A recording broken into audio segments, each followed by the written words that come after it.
Hi everyone, मेरा नाम है सी निकिता पंजाबी और आज हम बात करने वाले हैं जीएसटी रिटर्न्स के बारे में। वेल, रिसेंटली बहुत सारे अमेंडमेंट्स ऐसे हुए कि अब जब आप जीएसटी रिटर्न फाइल करते हो, you have to be super careful. आपको कंट्रोल में रहना होगा कि आप क्या फाइल कर रहे हो ताकि क्लाइंट का लॉस ना हो। इसके चलते ये बहुत ही ज़रूरी है कि अगर आप फाइल कर रहे हो या आप आपके इंटर्न से फाइल करा रहे हो तो मेकर चेकर होने वाला कॉन्सेप्ट एक्सट्रीमली इंपॉर्टेंट हो चुका है। Someone has to prepare the data, someone has to prepare the return और किसी और को वो रिव्यू करना होगा। अगर मेकर एंड चेकर का कॉन्सेप्ट है तो रिटर्न में गलती होने का चांस नहीं है। तो मैं 2 वीडियोस बनाऊंगी। इस वीडियो में we are going to talk about GSTR1. How do you avoid making mistakes in GSTR1? What are the best practices that you should follow when it comes to GSTR1? आप आपके mistakes कैसे avoid कर सकते हो और मैं आपको step by step लेकर जाऊंगी कि आपको किस तरह से डेटा को एनालाइज करना है, डेटा में मिस्टेक्स फाइंड आउट करनी है जो क्लाइंट ने की होगी और उसके बाद ही your data is ready to be uploaded on the GST portal. अगर आपके आर्टिकल्स या इंटर्न्स रिटर्न्स फाइल कर रहे हैं तो ये बहुत ही ज़रूरी है that you get them trained, you ensure that you give them some kind of training on how does the GST law work, GST return का प्रोसेस क्या है। So stay tuned with me till the end of the video. आपको इस video में बहुत कुछ सीखने को मिलेगा and if you still haven't subscribed to the channel, please subscribe today. What are we waiting for? Let's begin.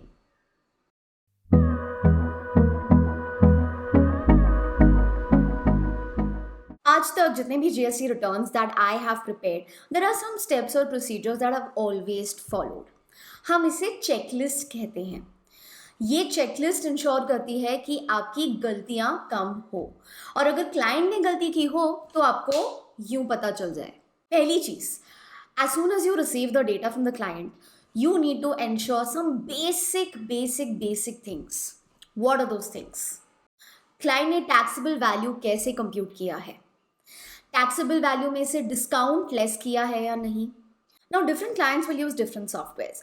कोई Zoho books use करेगा, कोई टैली यूज करेगा, कोई मार्ग यूज करेगा, कोई व्यापार यूज करेगा, तो कोई क्विक बुक्स यूज करेगा, कोई बिजी सॉफ्टवेयर यूज़ करेगा। So there will be people using different software और आपको जो डेटा आएगा वो अलग अलग सॉफ्टवेयर में से आएगा। Okay, but no matter where the data is coming from, आपको ये इंश्योर करना है कि जब टैक्सेबल वैल्यू हम कंप्यूट कर रहे हैं वो taxable value is considered after removing discount and after adding packaging charges और ट्रांसपोर्ट चार्जेस और any other charges that have been added to the invoice.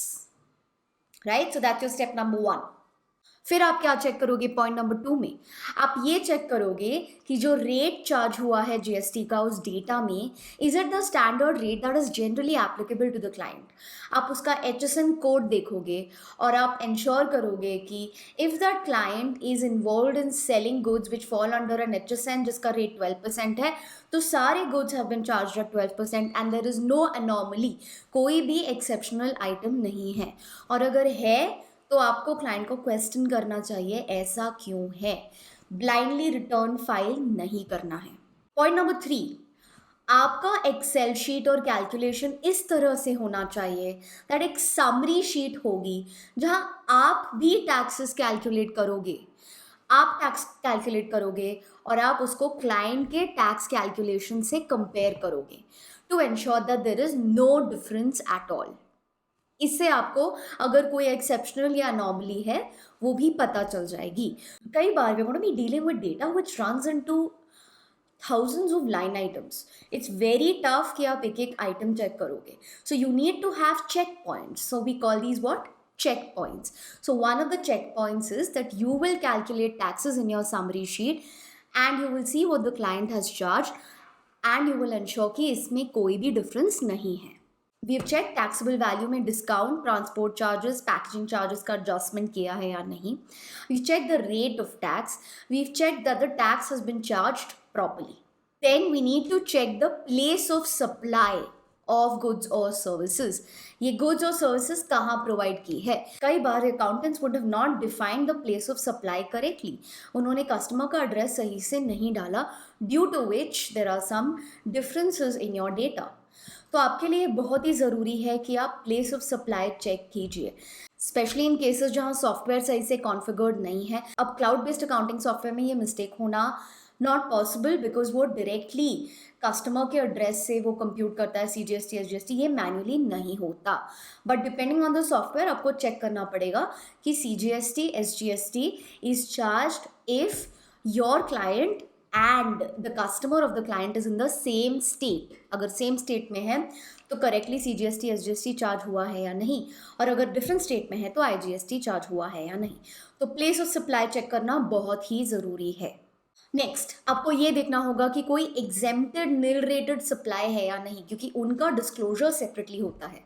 तो आपको वो अलग से डिस्क्लोज करने के लिए पता होना चाहिए कि क्लाइंट ने कुछ एग्जेम्प्टेड या निल रेटेड सप्लाईज किए हैं या नहीं। फिर बहुत ही ज़रूरी नेक्स्ट पॉइंट, आपको serial number of the invoice check करना होगा। ये स्टेप बहुत लोग मिस कर जाते हैं। हम रैंडमली रिटर्न में कोई भी सीरियल नंबर नहीं डाल सकते। It has to be on the basis of the serial numbers that the clients have given you. Why is this important? आगे जाकर कभी स्क्रूटनी या असेसमेंट आया, आपके रिटर्न में ये पता होना चाहिए कि कैंसल्ड इनवॉइसेस कौन से हैं और actual invoices that were issued कौन से हैं। Are they serially numbered? ऐसे कोई हैं क्या जो बीच में से गायब हो गए हैं बट कैप्चर नहीं हो पाए रिटर्न में, आपने कैंसिल में डालना आप भूल गए। So in such cases you may face issues. So it's very easy, आप बस सीरियल नंबर चेक कीजिए।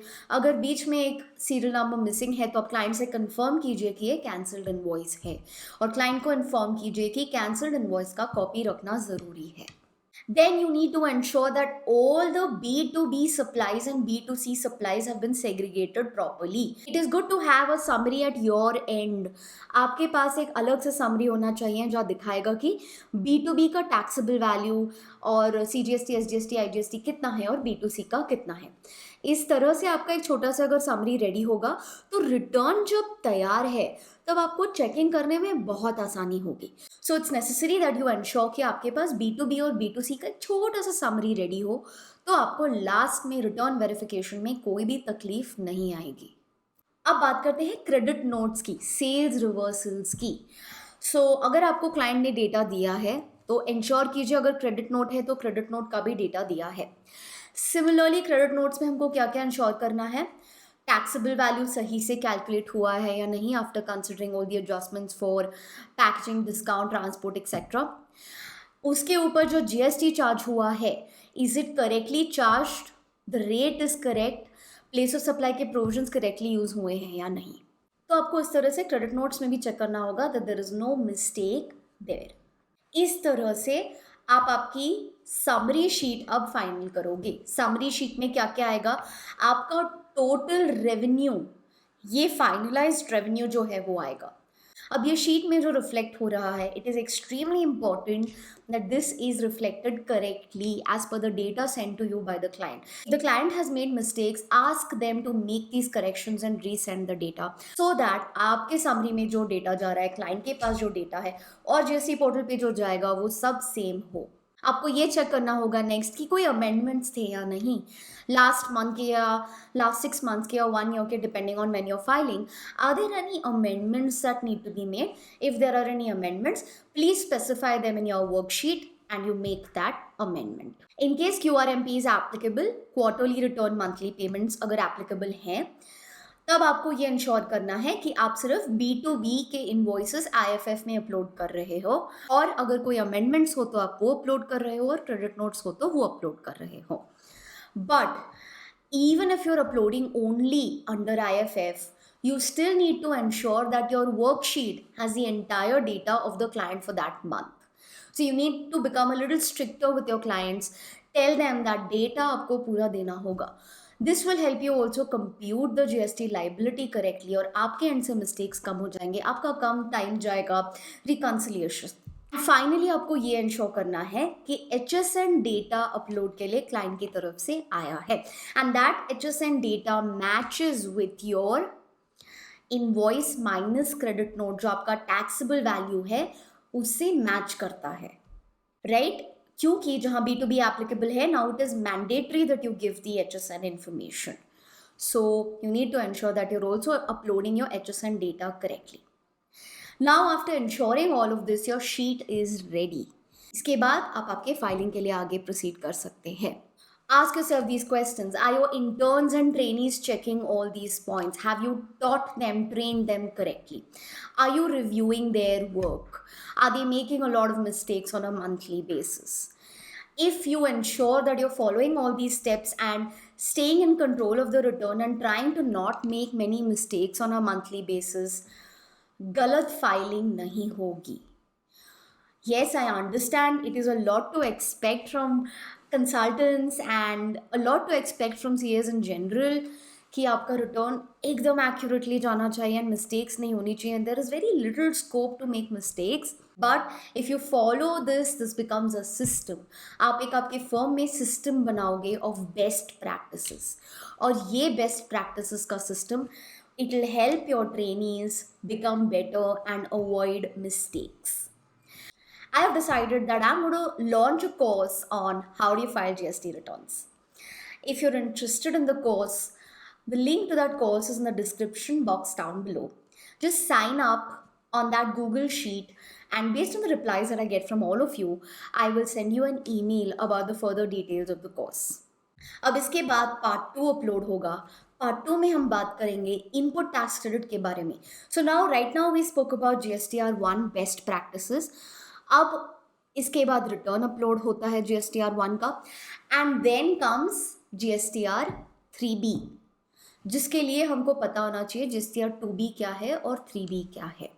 सो हम अगले वीडियो में ये बात करेंगे कि जब आप GSTR 3B फाइल करते हो, what are the best practices to ensure कि आपने करेक्ट इनपुट टैक्स क्रेडिट लिया है या नहीं, and how do you avoid making major errors. So stay tuned. We'll come up with the next video very soon. And if you like this video, please let me know in the comment section down below. आपको GSTR 1 file करते समय और क्या क्या issues आते हैं, please let me know in the comment section down below, and don't forget to subscribe to the channel. My name is CA Nikita Punjabi, and I will see you guys in the next one.